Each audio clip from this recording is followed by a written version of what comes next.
Sir నల్ల మచ్చలు కళ్ళ కింద ఎలా అంటే అసలు దెయ్యాల్లా కనిపిస్తుంటారు ఒక్కొక్కసారి. చాలా డార్క్ అయిపోతుంది కింద ఐస్ కింద. సో దీనికి ఏదైనా టిప్ ఉందా? ఏదైనా ఫేస్ ప్యాక్ లాంటిది?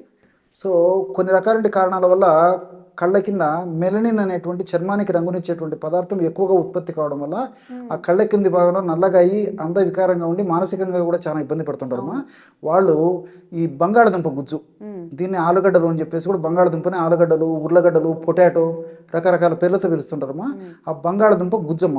హ్మ్. అంటే దాన్ని మళ్ళా ఉడకబెట్టడం గానీ, వేయించడం గానీ కాకుండా పచ్చిగానే. పచ్చిగానే హ్మ్. బాగా కడిగేసేసి, శుభ్రం చేసేసి, దంచేసేసి, ఆ గుజ్జు నుంచి రసం తీసుకోవాలమ్మా. హ్మ్. లేకపోతే గుజ్జైనా పర్లేదు. ఓకే. ఆ గుజ్జులో కాస్త పాలు కలపాలి. హ్మ్. సో, బంగాళదుంప రసంలో పర్లేదు. ఎలాగ వీలైతే అలా. హ్మ్. తీసుకొని ఎక్కడైతే నల్లగా ఉందో కంటి కింది భాగంలో, ఆ భాగంలో కాస్త ఆ యొక్క మెడిసిన్ అప్లై చేసేసి, హ్మ్. ఒక అర్ధ నిమిషం సున్నితంగా మర్దన చేసేసి, మళ్ళా అదే ఔషధాన్ని అంటే బంగాళదుంప గుజ్జు తర్వాత ఈ పాలు కలిసినటువంటి అదే ఔషధాన్ని అప్లై చేసేసి, ఒక గంట సేపు ఆగిన తర్వాత ముఖాన్ని కడిగేసుకుంటడం వల్ల చాలా త్వరగా, శీఘ్రంగా, సమర్థవంతంగా వెంటనే హ్మ్. ఆ కింది భా కళ్ళ కింది భాగంలో ఆ మెలనిన్ అనేటువంటి రంజక పదార్థం ఎక్కువగా ఉత్పత్తి అయినటువంటిదంతా తొలగిపోయేసేసి ముఖం సౌందర్యవంతంగా తయారవుతుందమ్మా. ఓకే.